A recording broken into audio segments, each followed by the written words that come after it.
Pwede kayong siguro ma-hype. Pwede kayong ma-hype on the inspiration side, but you are still intact on the process side. Example, 500 leverage. Ibig sabihin, 1%, 500% lose or win. If naglagay ka ng 100 leverage, tapos naglagay ka ng $1,000, every 1% move is 100% of $1,000. What I realize, it's just playing my and I review my performance, wala. Hindi siya 45 degrees. Parang nagiging leisure yung trading.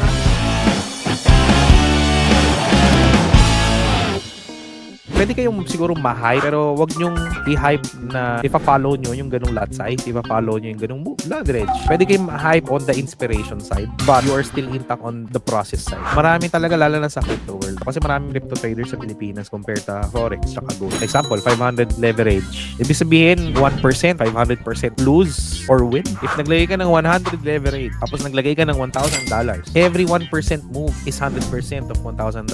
So what if, paglagay mo, biglang bumagin sa'yo, 1% na yun. Automatic sunog. Meron yan before sa eToro. Sa eToro, times 50 kami, times 100. Pero what I realize, it's just playing my emotions. And I review my performance. Wala. Hindi siya 45 degrees. Parang nagiging leisure yung trading. Hindi totally siya nagpa-fly. Kasi pag bumagsak din yung panalo, yung talo, sunog-sunog ka din. So hindi siya sustainable.